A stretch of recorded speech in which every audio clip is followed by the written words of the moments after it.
Gia đình đang vô cùng hạnh phúc này, cùng nhau đi siêu thị mua sắm những vật dụng cho căn nhà nhỏ ấm cúng của họ. Cô vợ vừa đi ra thì lại đi vào lại siêu thị do quên hóa đơn, vì nếu không có nó thì họ sẽ không được đỗ xe miễn phí. Anh chồng thì rất hoang mang vì số tiền đó như con bò rụng cọng lông. Ngay giây phút vợ anh ta rời đi thì có một con sinh vật kỳ lạ đậu trên nóc xe hơi. Khi cô vợ bên trong thì nghe tiếng người dân kêu la thất thanh về vụ sát hại người bên ngoài. Ngay lúc đó chồng cô liền bước vào với vết máu tươi trên đầu. Cô thấy kỳ lạ đi tới gọi anh ta, nhưng ngay lúc anh ta ngừng lại thì đầu liền tạo ra những xúc tu kỳ dị tấn công người vợ mình. Giây phút này cô biết rằng đó không phải là người chồng thân yêu của mình nữa. Trong giây phút nguy hiểm ngàn cân treo sợi lông chân này, cô đã cứu được một bé gái, rồi dẫn dụ anh chồng xấu số vào phòng lạnh. Cô dùng nước tẩy đổ vào người con quái vật rồi đóng cửa nhốt anh ta. Cô nhanh chóng ra ngoài khóa trái cửa, nhìn khuôn mặt biến dị của chồng mình mà bật khóc cho số phận thảm thương của cả hai. Trên bầu trời những sinh vật kỳ lạ từ từ rơi xuống với vỏ bọc đầy gai góc. Chúng từ từ rơi xuống với trạng thái slow motion. Ngay giây phút chúng đáp đất thì vỏ bọc kia liền nở ra một con sinh vật kỳ bí. Nó len lỏi từng ngách chật hẹp, di chuyển với tốc độ bàn thờ, rồi chọn vào một thanh niên đang chìm sâu vào rượu và bia. Nó nhanh chóng chui thẳng vào tai anh ta. Ngay sau đó là sự đau đớn quằn quại của anh ta được hiện rõ rồi liền ngất lịm đi. Cô bạn gái xinh đẹp của anh ta đi tới cố lay tỉnh người bạn trai mình, nhưng điều đó bất thành. Chỉ một giây sau khi cô bạn gái rời đi thì anh ta liền tỉnh lại. Nhưng lúc này có lẽ không còn là bản thể lúc đầu. Cô bạn gái vui mừng khi thấy anh bạn trai mình đã chịu ra ngoài nhảy nhạc sập sình cùng mình, nhưng vừa nở nụ cười thì liền tắt lịm đi khi gương mặt của anh ta liền biến dạng. 4 xúc tu cứ thể chém thẳng vào cô bạn gái, máu tươi văng trúng người bên cạnh. Mọi người hoảng hốt chạy tán loạn nhưng vẫn không thể thoát khỏi những xúc tu tử thần xiên từ người này tới người nọ. Ở một khía cạnh khác, Jong Su In, một cô gái bình thường có một gia cảnh và xuất thân bình thường nhưng đầy bất hạnh. Cô đang cần cù bù siêng năng để làm việc vì kế sinh nhai, nhưng một gã đàn ông đem thịt đến thanh toán nhưng lại không chịu đem đi cân. Dù Su In đã nói hết lời khuyên nhủ nhưng hắn ta vẫn nghĩ khách hàng là thượng đế, cứ thế tỏ thái độ lồi lõm quát nạt Su In không thương tiếc. Với tiếng nhạc sập sình trong tai nghe, sau đó hắn mới nhận ra mình hơi to tiếng. Những người khác xếp hàng để thanh toán lâm le những ánh mắt nhìn hắn ta một cách dị hợm. Cứ thế hắn ta cay cú chửi trời chửi đất và quyết sẽ xiên hết đám người này. Tối đó Su In lên đồ và lên chiếc xe máy cũ kỹ của mình để ra về. Cô cảm nhận có ai đó đang nhìn mình nhưng phố thị đông người nên cô cũng an tâm. Nhưng tên khốn lúc sáng đã cùng chiếc xe hơi dùng một ánh mắt đầy sát khí ngắm nhìn cô từ xa. Giây phút Su In trên chiếc xe của mình đang băng băng trên con đường vắng vẻ thì tên khốn phía sau đã bắt đầu tăng tốc với tốc độ bàn thờ. Hắn tạt đầu xe khiến Su In té ngã ra lăn vòng xuống đất. Sau đó hắn ta hung hãn cầm tên tay một con dao sắc bén lao tới đâm tới tấp vào người Su In. Với lý do xà lơ rằng cô dám làm hắn quê trước bản dân thiên hạ, Su In dùng những sức lực cuối cùng xô hắn ngã ra sau. Ngay lúc này sinh vật kỳ bí kia liền đáp xuống trước mặt cô. Khoảng chừng là 3 giây sau đó tên sát nhân đã bị ăn hay cút cắt ngọt lịm khiến hắn hồn lìa khỏi xác ngay tại chỗ. Cảnh sát sau đó nhận được tin liền di chuyển tới bệnh viện. Theo lời của anh cấp dưới thì tên khốn này đã có 2 tiền án bạo lực và tiền sử tâm thần phân liệt. Chú cảnh sát đội trưởng được 2 anh cấp dưới kể lại đầu đuôi sự kiện diễn ra vào tối đó. Hắn ta đã cầm hung khí đuổi theo nạn nhân rồi lịm luôn tại chỗ. Từ ngực tới mặt hắn có vẻ như đã bị cắt bởi một vật gì đó rất sắc bén. Khi được hỏi về nạn nhân đó là Jung Su In 29 tuổi thì chú cảnh sát liền lộ lên vẻ mặt hoang mang, vì đó là người chú rất thân quen. Kết quả khám nghiệm của Su In cũng rất lạ khi mà bị ô tô đâm nhưng thể trạng lại bình thường mà chỉ bất tỉnh nhân sự. Trên lưng cô có vết sẹo chi chít trên đó, nhưng bên phía bệnh viện lại bảo vết sẹo không phải mới có hôm nay. Su In về giấc mơ người mẹ dúi tiền vào tay cô, rồi dặn lời bảo cô đừng bao giờ tới đây làm phiền bà ấy nữa. Sau giấc mộng ấy thì cô cũng bừng tỉnh lại trên chiếc giường bệnh. Chú cảnh sát liền đi vào thăm và trấn an cô lại. Su In vẫn khăng khăng rằng mình bị đâm vào người và cơ thể cô chưa từng có vết sẹo nào trên người trước đó. Chú cảnh sát cho rằng chỉ là do cô bị khủng hoảng tinh thần, nhưng Su In lúc đó có ý nghĩ lóe lên trong đầu rằng mình lại gặp bất hạnh nữa rồi. Lý do cô có ý nghĩ tiêu cực đó là vì quá khứ của cô đã từng bị chính bố ruột đánh đập dã man vào lúc 10 tuổi. Bố cô vừa cầm bàn là, vừa dọa nạt, và cả khi bị bố đánh gãy xương thì cô đã có ý nghĩ mình lại bất hạnh nữa rồi. Và chính lúc đó Su In đã tự báo cảnh sát để tố cáo bố mình khi chỉ là một đứa trẻ con mới tròn 10 tuổi. Chú cảnh sát cho rằng không phải chú là người cứu cô, mà chính cô đã tự cứu rỗi lấy chính bản thân mình. Su In tại giường bệnh dường như nhớ lại điều gì đó. Tại một quán bia vừa uống vừa ôm, chàng trai này là Seo Kang U, là đàn em trong băng đảng Mang Nani. Anh ta được cử đến đây để hạ sát tên thủ lĩnh băng đảng đối đầu, nhưng sức người có giới thiệu, thân thủ của anh không hề phi phàm nên liền bị tên kia nhận ra và phản đòn bằng ly thủy tinh. Hắn ra ngoài gọi 30-40 thằng anh em, thấy vậy Kang U không liều để ăn nhiều mà anh quyết định 36 kế chạy là thượng sách. Anh liền cởi bỏ bộ y phục tiếp tân, sau đó bỏ trốn lên chuyến xe buýt đi tới một nơi vô định. Sau đó anh đi tới một điện thoại công cộng và gọi cho anh em của mình. Họ bảo anh nên lánh trốn một thời gian và vứt luôn chiếc điện thoại hiện tại của mình. Kang U sau đó lom rom ước về căn nhà xưa cũ, nơi đã giúp anh lớn lên và trở thành một thằng giang hồ đầu đường xó chợ. Đang uống nước thì người chị bị u não của anh bước ra nhìn, nói chuyện vài câu thì anh ta cảm thấy chị mình có biểu hiện thật bất thường. Su In vẫn đi làm nô lệ tư bản sau bao nhiêu chuyện kinh khủng đã xảy ra. Chú cảnh sát cũng gọi đến hỏi thăm tình hình sức khỏe của cô và dặn dò cô hãy giữ gìn sức khỏe. Trong lúc vừa tắt máy thì có một người đàn ông kỳ lạ bước lên xe, sóng não Su In liền nhức nhói lên. Ngay sau đó cô liền bảo dừng xe và đi xuống. Ở một chung cư cũ, một tên tài phiệt đang đi cùng một mỹ nữ với mục đích hút một điếu. Vừa tới nơi này hắn liền muốn hưởng thụ sự khoái lạc cùng gái đẹp, nhưng lúc này 3-4 người lạ mặt khác liền bước vào. Hắn thấy bọn này có mưu mô gì đó nên liền cởi bỏ chiếc áo khoác thủ cái thế 69, nào ngờ khi cô gái kia lộ nguyên hình thì hắn đã tái xanh mặt. Rất may lúc đó bên ngoài ánh sáng của đảng đã chiếu vào, bông khói liền được ném vào đó. Nhờ đó mà hắn có thể lăng ba vi bộ chạy nhanh ra ngoài để cứu cái mạng quen của mình. Các binh lính đặc chủng liền chạy tới ứng cứu, con thứ hai có vẻ mạnh hơn nên đã hạ sát được vài người lính, nhưng có cố gắng nhưng không đáng kể, nó cũng bị hạ gục ngay sau đó. Con còn lại thấy tình hình bất khả thi nên liền dùng sức mạnh phá kính và bỏ chạy đi. Trong lúc đang giả làm con người bỏ chạy khỏi các viên cảnh sát thì hắn lướt qua một chiếc xe, khiến hắn ngừng lại bước chân. Cảm nhận được thứ trong xe chính là đồng loại đang bị điều khiển. Định giải cứu thì đội trưởng đội đặc nhiệm đội vùng xám đi tới. Choi Jun Kyung, chị ta chỉ với một khẩu súng thục đã khiến tên kia bị thương và dùng xúc tua mà bỏ chạy. Chị ấy bắt đầu lên khám xét lại căn cứ của bọn chúng thì bất ngờ tại một căn phòng khóa trái cửa. Chính là xác của những nạn nhân xấu số bị chúng bắt được, còn ký hiệu kỳ lạ bằng máu trên tường chính là để đánh dấu phòng ăn của bọn chúng. Dường như lũ sinh vật này đã bị tụ họp lại và hợp tác với nhau như một quần thể có trí khôn. Su In sau cùng cũng về được nhà của mình sau đoạn đường dài di chuyển. Bỗng lúc này trên một khung đường vắng vẻ thì bất ngờ người đàn ông khi nãy lại đứng nhìn cô. Sau khi Su In cầm điện thoại định gọi cho chú cảnh sát thì tên đó đã bức tốc chạy đến bên cô. Ngay lúc này Su In cũng nhanh chân mà bỏ chạy, nhưng tới một khúc đường khác thì bất ngờ lại bị một người khác chặn đường lại. Bọn chúng liền lộ nguyên hình và hỏi Su In có phải đồng loại không. Chúng giơ những xúc tua sắc bén hăm dọa cô. Lúc này một bản thể khác sống trong cơ thể Su In cũng đã hiện nguyên hình. Với khuôn mặt lạnh và ánh mắt sắc bén, cô ấy khẳng định mình là đồng loại.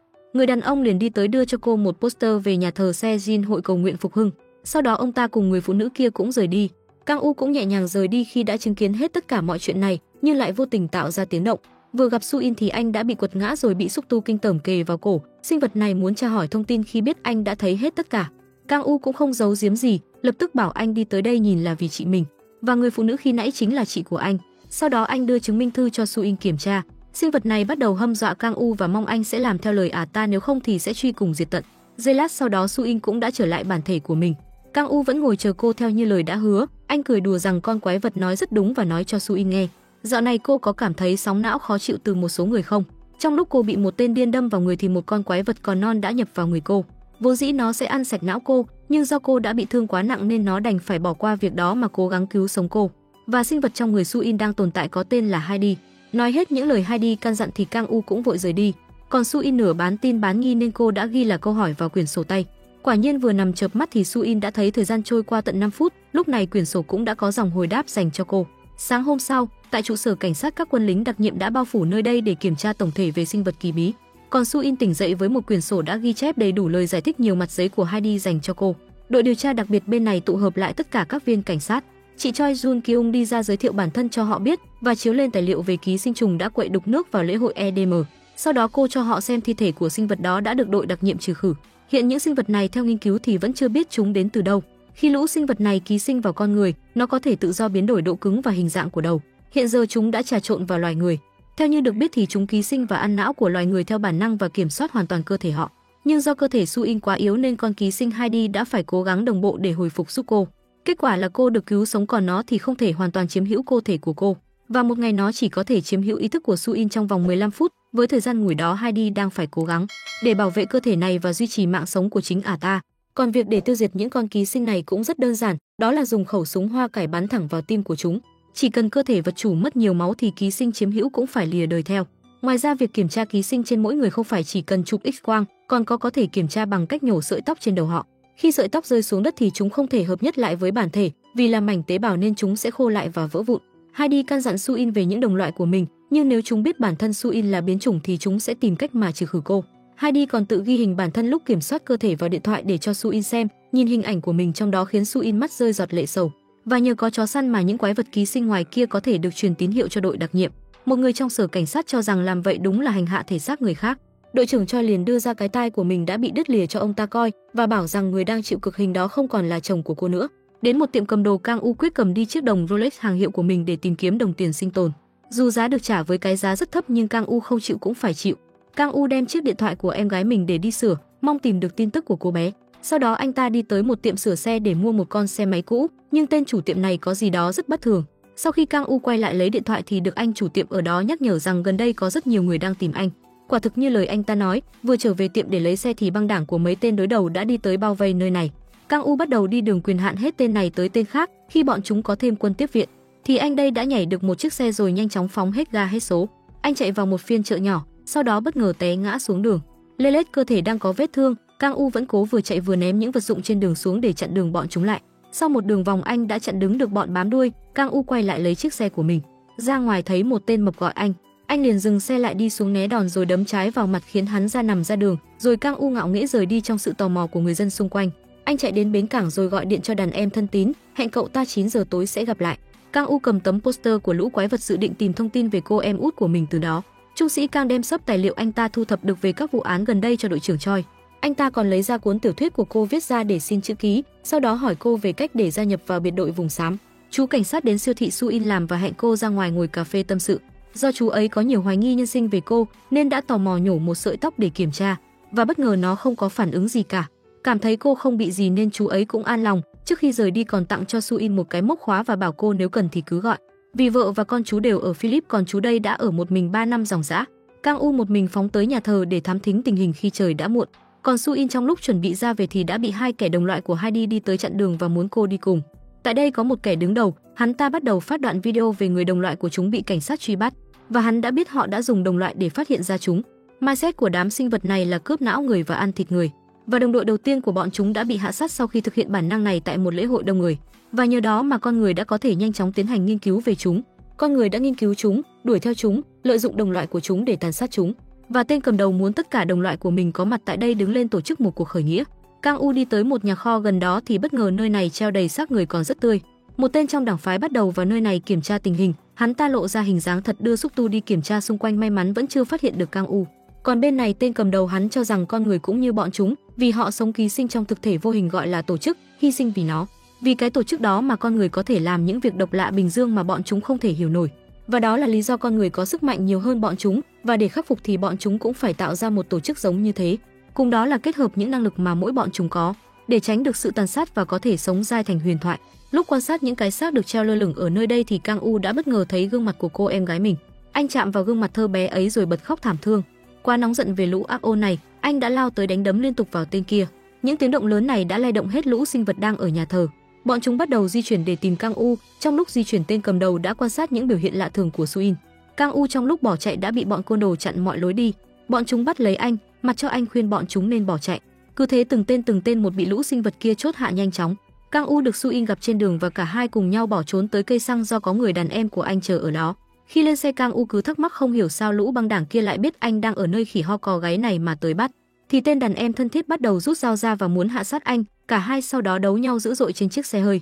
Lúc này con quái vật kia đã bay tới đây, hắn chặn đầu xe lại, Heidi cũng hiện nguyên hình để chặn đấu với hắn. Trong lúc giao tranh hắn đã xiên cho thằng đàn em kia một nhát, chiếc xe sau đó cũng bắt đầu lao nhanh xuống vực. Lúc xe đang chênh vênh sắp rơi xuống vực thẳm thì Kang U cố lay dậy người đàn em với vết thương nặng trên người. Trong lúc hấp hối, cậu ta đã tiết lộ mình muốn hạ sát anh là do lệnh từ đại ca của họ, do hắn ta muốn làm hòa với băng đảng kia nên đã bán đứng anh. Lời chăn chối cuối cùng là bảo anh Kang U hãy tỉnh táo lên. Tên quái vật bên đường đi đường quyền không hề lại với Heidi, hắn ta nhận ra Heidi không phải là đồng loại mà là một sinh vật lai với con người.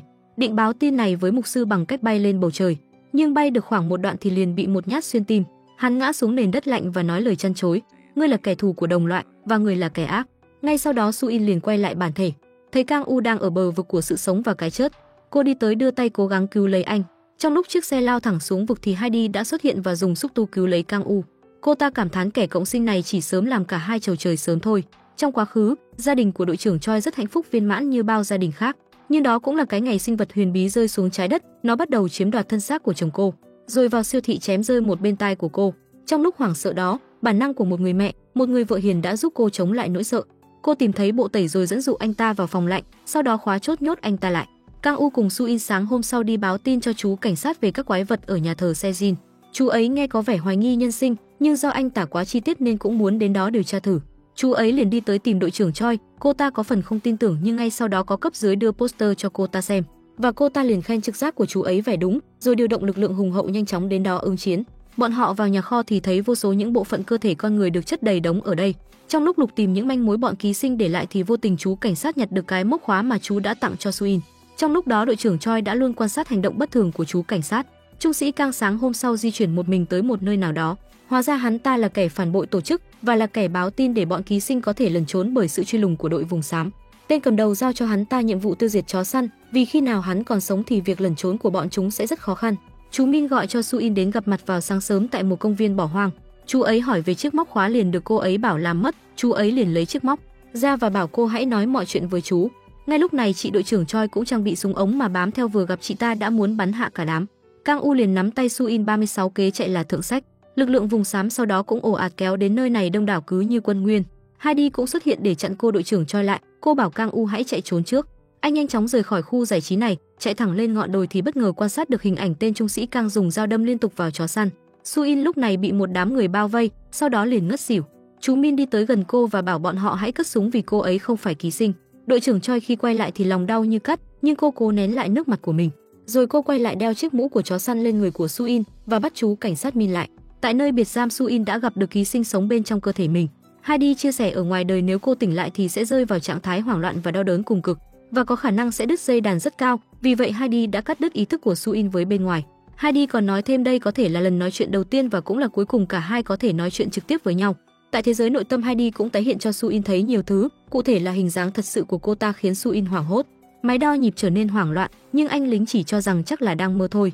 Chú Min đã được cấp được gọi vào cho biết in tư của tên bỏ trốn cùng Su In hôm qua. Su In thì tiếp tục tâm sự với Heidi, cả hai nhìn lại hình ảnh quá khứ khi bố của Su In bị bắt bởi cô là người báo cảnh sát. Sau khi mẹ cô bỏ đi thì bố cô đã lấy cô ra làm cái cớ để trút giận. Cô bị đánh liên tục, đánh suốt ngày và cô đã được chú Min đến giúp đỡ. Su In đã dùng mọi cách để sống, nhưng lúc Su In đi ra lại bị ánh mắt dè bỉu từ mọi người lớn. Họ bảo cô bé tí mà lại đi tố cáo bố mình và nhìn Su In không khác gì quái vật. Chú Min lúc này cũng đã được cấp dưới nói cho thông tin về Kang U. Tên hắn là Seo Kang U, 2 tiền án bạo lực. Dữ liệu sở Guro cung cấp là lính trong băng xã hội đen đao phủ hoạt động ở Guro. Trong nhà thờ Sejin có vài tên đầu gấu ở Guro và họ không biết có liên quan tới Kang U hay không. Họ còn biết anh ta đã thành tốt thí cho mối lương duyên giữa hai đảng phái xã hội. Nghe xong chú Min liền vội vã cùng với chiếc còng tay để đi đâu đó. Bên này Kang U đã ngồi ở bến xe để chuẩn bị cho chuyến xe cuối cùng, anh vội vàng bước lên xe. Thì bất ngờ chú Min đã chờ ở đây từ chiều, ngồi cạnh bên và dùng còng tay khóa tay anh lại. Sau đó chú ấy bắt vào trong xe. Kang U giận dữ cho rằng quái vật đeo mặt nạ sắt đó bị chính đồng đội của chú sát hại. Chú ấy không tin còn cho rằng là anh bốc phét, sau đó lấy ra điện thoại xem hình chụp của tất cả các cảnh sát. Kang U không do dự liền chỉ vào tên béo ú cười tươi như hoa đứng kế chú. Sau đó chú Min chờ anh đi tới một nơi khác mong anh nói hết đầu đuôi câu chuyện về Su In. Tại thế giới nội tâm, Su In lại nhìn thấy hình ảnh người mẹ của mình đang vui vẻ cùng người con mới sinh. Cô cảm thấy tủi thân hình mình cũng là con bà ấy nhưng lại bị khinh miệt. Heidi liền trải lòng cho Su In nghe. Con người không đánh giá đối tượng như một thực thể độc lập. Mẹ cô đánh giá cô trong môi trường của mối quan hệ với người chồng bạo hành bà ta.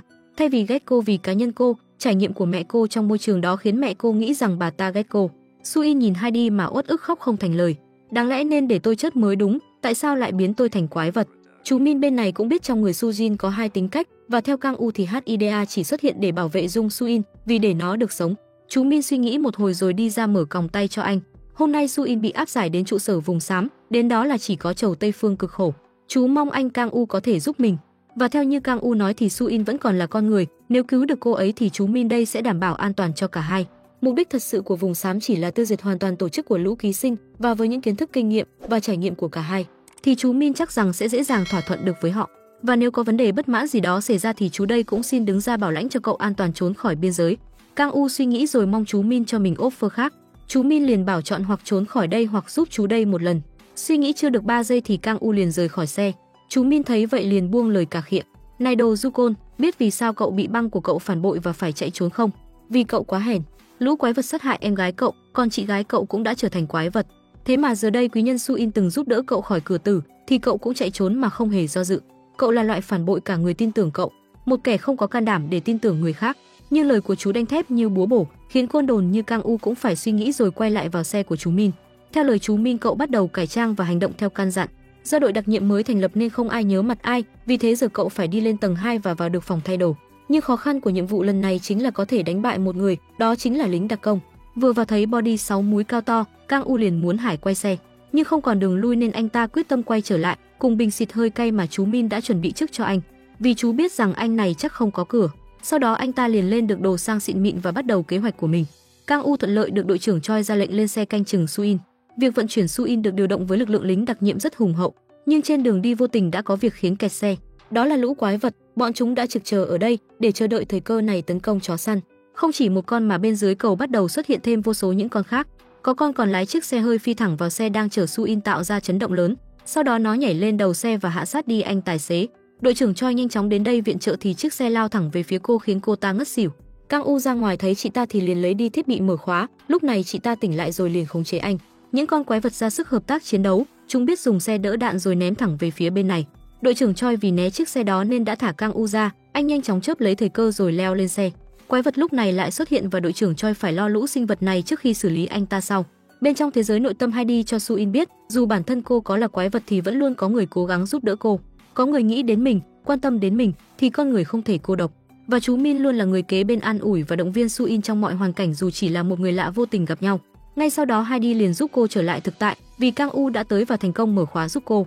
Kang U nhanh chóng dắt tay cô ấy chạy đi và lấy đi một chiếc xe đang di chuyển bên đường rời đi. Đội trưởng Choi đã thấy cảnh này, cô và chú Min lập tức đuổi theo, nhưng chú Min hiện đang lên xe cùng tên phản bội tổ chức. Su In nghe Kang U kể lại liền cảm nhận được gần khu vực họ chạy đang có một con quái vật và bảo anh hãy dừng xe lại. Cô tức tốc chạy thật nhanh bằng tất cả những gì mình có để cứu chú Min. Còn chú ấy bên này đang được tên phản bội luyên thuyên đủ lời. Ngay lúc Su In vừa chạy tới nơi thì chú Min đã đầu vừa lìa khỏi cổ, con ký sinh lập tức nhập vào sát đó và tạo ra một cái đầu mới. Heidi xuất hiện combat rực lửa với tên khốn này. Cả hai dường như rất cân tài cân sức. Tên trung úy Kang định bắn lén nhưng Kang U đã tới và giải cứu cho cô. Tên cầm đầu thấy cô bỏ chạy như vậy cũng không muốn đuổi theo vì chứng tỏ cô cũng biết điều và muốn sống. Kang U trên xe hỏi Heidi về Su In thì cô ta bảo hãy cho cô ấy thêm thật nhiều thời gian. Tên trung úy Kang ở lại bên này dọn dẹp lại tàn cuộc. Trước khi ký sinh rơi xuống trái đất thì em gái của Kang U phải làm lụng vất vả để có thể giúp người bị bệnh u não của mình. Về nhà cô bé đã thấy biểu hiện bất thường của chị, cùng đó là những người lạ khác ở đó. Ngay lúc sau chị ta hiện nguyên hình. Cô bé sợ hãi trốn dưới cống nước, nhưng bọn chúng vẫn tìm thấy và một xúc tu lao tới xuyên qua người cô. Trở lại thực tại, Su In trốn trong toilet nhớ về ký ức đau buồn lúc nãy rồi khóc cạn nước mắt.